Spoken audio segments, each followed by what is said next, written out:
Australia has updated its warning to its nationals on traveling to the Philippines. The Australian government says there's a high threat of terrorist attacks in the country, including in Metro Manila. It tells its citizens to take extra caution, also because of the high level of criminality. Australian nationals are asked to reconsider travel to eastern Mindanao and not to travel to the central and western parts of the region because of the high possibility of kidnapping and violent clashes between armed groups. Australians are advised to remain vigilant, monitor the media for information, and follow advice from local authorities. Let's now go above and beyond the headlines with Armed Forces spokesman Restituto Padilla. Good evening, sir. Thank you for joining us on Newsnight. Good evening, Mitzi, and thank you for having us. Sir, what was your initial reaction to this advisory? Should this be cause for alarm? Mitzi, we did check with the Australian Embassy, and we found out that the advisory that you saw in their website is a reiteration of the previous advisory they issued last May at the beginning of the Marawi siege. And we were informed that they had to reissue this because the previous issuance was too wordy and they wanted to make it more succinct. So it is a mere reiteration of what they already have. All right, so indeed there are threats around, but are there new threats emerging? We know that, for example, the ASEAN summit is coming up. What threats or what are you looking at, especially in terms of security?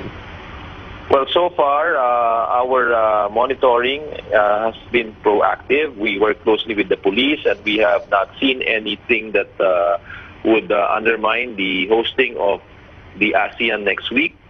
Everything seems to be normal, and this monitoring will continue on throughout the event.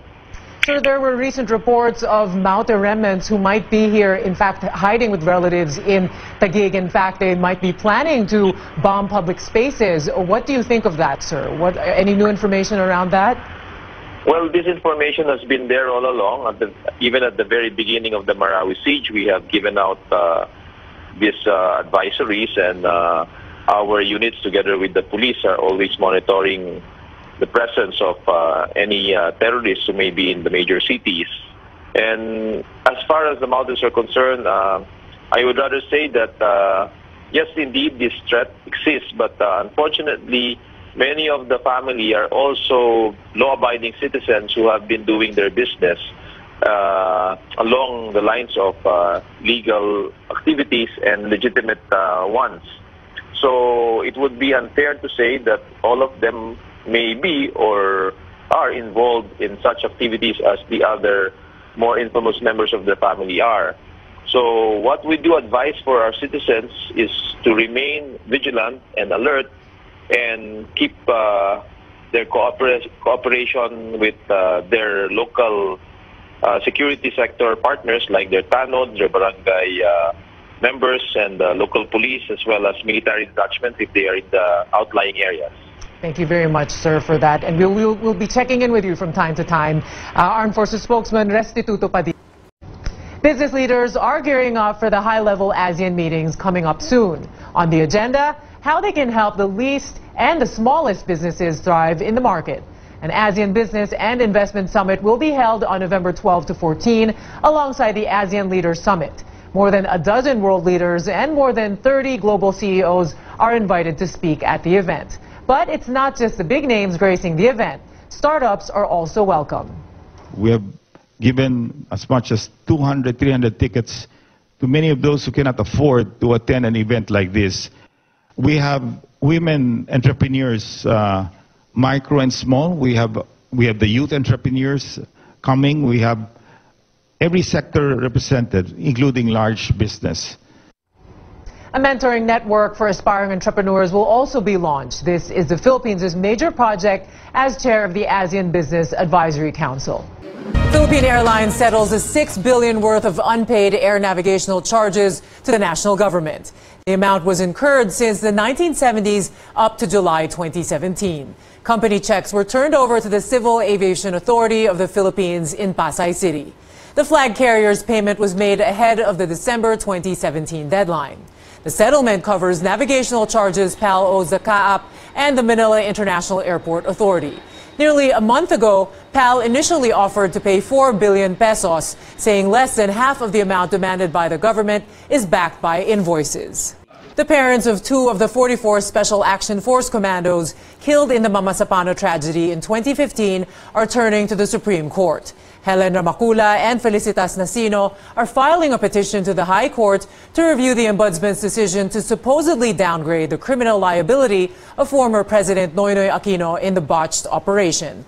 Ramakula and Nasino are joined by the Volunteers Against Crime and Corruption. Some of the families of the Staff 44 filed 44 counts of reckless imprudence resulting to homicide against Aquino. The Ombudsman only indicted Aquino for 1 count of usurpation of authority. Lawyer Ferdinand Topacio of the VACC claims the Ombudsman intentionally downgraded the cases against the former president because it's weaker and easier to dismiss. Para po sa amin, ang ginawa pong ito ng ating Ombudsman ay pagpoprotekta po sa dating Pangulo. Para po sa amin, this was set up para ma-dismiss kung ito ay lilitisin ng Sandigang Bayan. 44 ang namatay. Bakit naman nagiging 1 lang na 44 kami na nawala ng mga anak? Hindi naman po pwede po siguro yun. Siya po kasi ang presidente, siya po ang chief.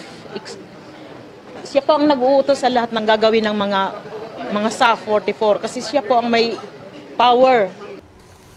The fraternity ordered a code of silence, but one of its members allegedly reveals everything he knows on the hazing death of Atio Castillo. As senators resume their investigation on Monday, what else do they hope to find out? Our senior correspondent Cecil Ardezabal reports. One after the other, Aegis Juris fraternity members all invoked their right against self-incrimination during the last Senate hearing. But one of their members, Mark Ventura, suddenly turned up at the Justice Department and in a statement that the government deemed credible, detailed the events and identified persons that were allegedly involved in the tragic hazing death of Atio Castillo. Senator Win Gatchalian wants to dig deeper into the responsibility of the University of Santo Tomas in the incident. He believes this was not clearly tackled during the last hearing. So ano yung ginagawa nilang mga proactive measures para hindi mangyari itong hazing sa kanilang eskwelahan? Senators can also tie up some loose ends. In that past hearing, tinanong natin kung sino ang nagbayad ng bill sa Novotel. Kasi nakapagtaka, ang hazing nasa UST, pero yung meeting nila nasa Novotel, which is on the other side of the city. No?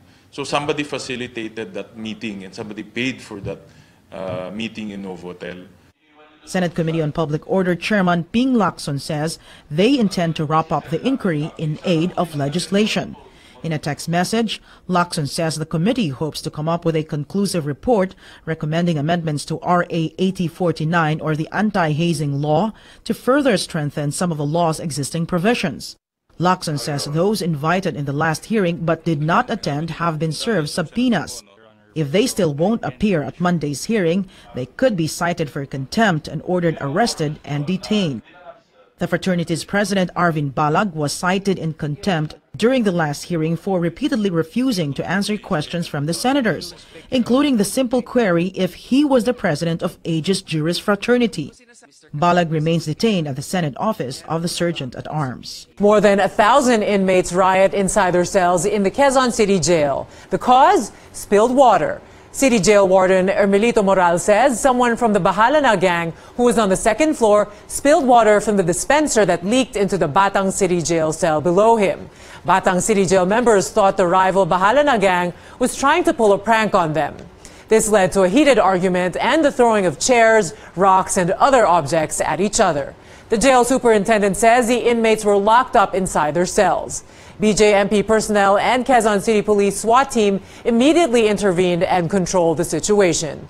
900 members of the Bahala Na gang and 700 members of Batang City Jail were involved in the incident that lasted for 30 to 45 minutes.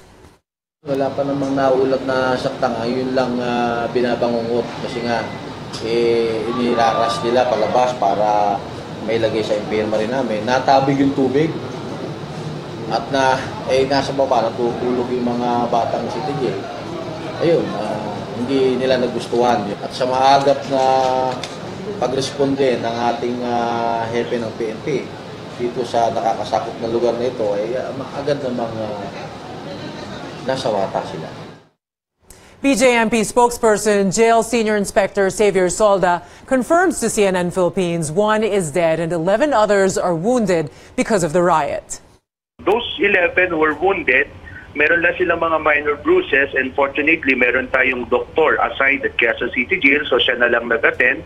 But with one inmate who was supposed to be rushed sa medical infirmary natin, na nag-cause nga nung pagkatumba ng tubig, nag-expire na siya today, and including yung isang inmate na nadamay lang during the scaffold kanina. Solda adds an investigation is still ongoing.